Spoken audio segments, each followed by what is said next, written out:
હરિયાણામાં ભાજપ જેજેપીનું ગઠબંધન તૂટ્યું. મુખ્યમંત્રી મનોહરલાલ ખટ્ટર આપી શકે છે રાજીનામું. મનોહરલાલ ખટ્ટર લડી શકે છે લોકસભા ચૂંટણી. ભાજપની બીજી યાદી આજે જાહેર થઈ શકે છે. સીઈસીની બેઠકમાં 150 બેઠકના ઉમેદવારોના નામ પર થઈ ચર્ચા. ગુજરાતની 11 બેઠકના ઉમેદવારોના નામ પર થઈ ચર્ચા. ભાજપની સીઈસીની બેઠકમાં સીએમ ભૂપેન્દ્ર પાટીલ બેઠકમાં હાજર રહ્યા. 11 બેઠકો પર નવા ચહેરાઓ જાહેર થઈ શકે છે.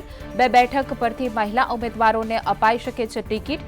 યુવા અને સક્રિય કાર્યકર્તાઓને અપાઈ શકે છે ટિકિટ. માણાવદરના પૂર્વ એમએલએ અરવિંદ લાડાણી કેસરીઓ કરશે. 14 માર્ચના રોજ વંથલી માર્કેટિંગ યાર્ડે શક્તિ પ્રદર્શન સાથે ભાજપમાં જોડાશે. થોડા સમય અગાઉ કોંગ્રેસમાંથી આપ્યું હતું રાજીનામું. પ્રદેશ ભાજપ પ્રમુખ સી આર પાટીલ પહેરાવશે ખેસ. મહીસાગર જિલ્લામાં મંત્રીઓની ચા પર ચર્ચા. શિક્ષણ મંત્રી અને પ્રભારી મંત્રીએ લોકો સાથે કરી ચર્ચા. કુબેર ડિડોર અને બચુ ખાબડે દુકાનદારો વિકાસ કામોને લઈને કરી ચર્ચા. ગુજરાતની 24 બેઠકો માટે કોંગ્રેસના ઉમેદવાર નક્કી. કેટલાક ઉમેદવારોને ફોન પર જાણ કરવામાં આવી છે. સૂત્ર મુજબ પાટણથી ચંદનજી ઠાકોરને જાણ કરવામાં આવી છે, તો આ તરફ ગાંધીનગર માટે હિમાંશુ પટેલને પણ ફોન કરીને જાણ કરાઈ. કોંગ્રેસે ફોન કરીને ઉમેદવારોને કરી છે જાણ. સૂત્ર મુજબ છોટાઉદેપુર બેઠક માટે અર્જુન રાઠવા ઉમેદવાર, વલસાડ બેઠક માટે અનંત પટેલ ઉમેદવાર, અમરેલી બેઠક પરથી જેનીબેન ઠુમ્મર ઉમેદવાર. કોંગ્રેસે બનાસકાંઠાથી ગેનીબેન ઠાકોરની ચૂંટણી લડવા જાણ કરાઈ છે. તો અમદાવાદ પૂર્વ બેઠક માટે રોહન ગુપ્તા ઉમેદવાર, પોરબંદર બેઠક માટે લલિત વસોયા ઉમેદવાર. સીઈસીની બેઠકમાં 6 રાજ્યના 62 ઉમેદવારોના નામ નક્કી કરાયા છે. આજે સાંજ સુધીમાં કોંગ્રેસ સત્તાવાર જાહેરાત કરી શકે છે. પીએમ મોદીએ રાષ્ટ્રને વધુ 10 વંદે ભારત ટ્રેન સમર્પિત કરી. પીએમએ 85,000 કરોડના ભારતીય રેલવેના આધુનિકરણની ભેટ આપી. રેલવે પરિયોજનાના લોકાર્પણ કાર્યક્રમમાં પીએમનું સંબોધન. કહ્યું કે રેલવેના ઇતિહાસમાં આવો મોટો કાર્યક્રમ ક્યારેય નહીં થયો હોય. આ ભવ્ય આયોજન માટે રેલવેને ધન્યવાદ. તો આ તરફ પીએમ મોદીએ કહ્યું કે રેલવેની આખી સિસ્ટમમાં હવે બદલાવ લાવી દીધો છે. અત્યાર સુધી થયેલા કામ તો માત્ર ટ્રેલર છે. હજુ તો ઘણા વિકાસના કાર્યો કરવાના છે. વિકાસની ગતિ હું ક્યારેય ધીમી પડવા દેતો નથી. અમદાવાદથી પીએમ મોદીએ વિપક્ષો પર કર્યા પ્રહાર. કેટલાક લોકો કાર્યક્રમોને ચૂંટણી સાથે જોડે છે. અમે સરકાર બનાવવા માટે કામ નથી કરતા. અમારા માટે દેશ બનાવવાનો એ મિશન છે. આવનારી પેઢીને સમસ્યાઓ ન વેઠવી પડે તે લક્ષ્યાંક.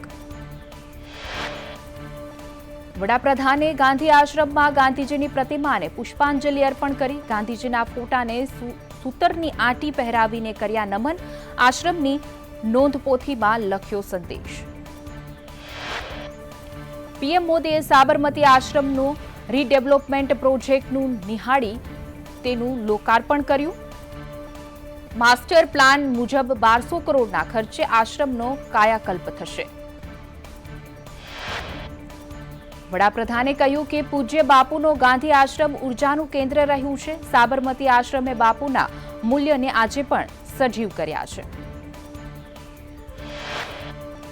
ગુજરાત વિદ્યાપીઠ દ્વારા અનોખી દાંડી યાત્રા યોજાઈ. ગુજરાત વિદ્યાપીઠથી ગાંધી આશ્રમ સુધી યોજાઈ યાત્રા.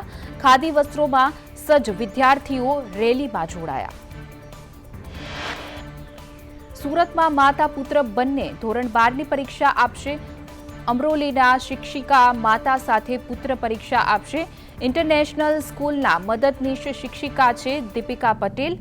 શિક્ષિકાના મતે તમે ઈચ્છો ત્યાં સુધી તમારે અભ્યાસ કરવો જોઈએ.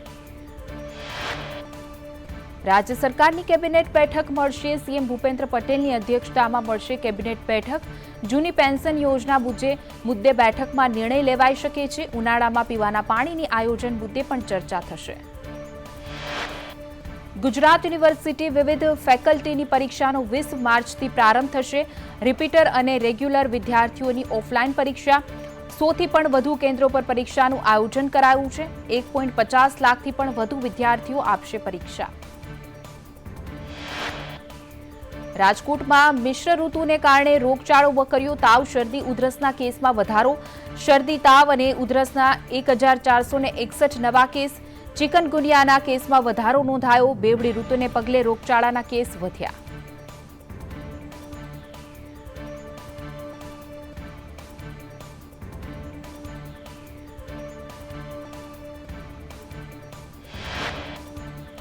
કોંગ્રેસના વધુ એક સિનિયર નેતા ભરતસિંહ સોલંકીએ લોકસભાની ચૂંટણી લડવાનો કર્યો ઇનકાર.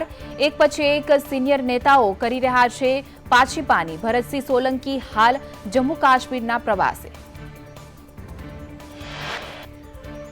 અરવલ્લીમાં હાર્ટ એટેકથી 23 વર્ષીય યુવતીનું મોત. મેઘરજના કંભોરડામાં હાર્ટ એટેકથી યુવતીનું મોત થયું. રાત્રે ઊંઘમાં યુવતીને આવ્યો હાર્ટ એટેક.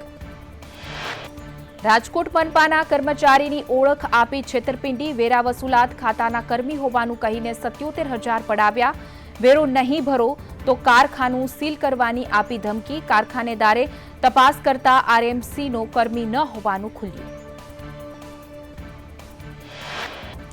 વિદેશ જવાની ઘેલછા. વડોદરાના યુવકને ભારે પડી. કેનેડા મોકલવાના નામે યુવક સાથે અંદાજે 14.5 લાખની છેતરપિંડી થઈ. ખોખરાના સૌરભ મધુવર્ષી નામના એજન્ટની પોલીસે ધરપકડ કરીને વધુ તપાસ હાથ ધરી.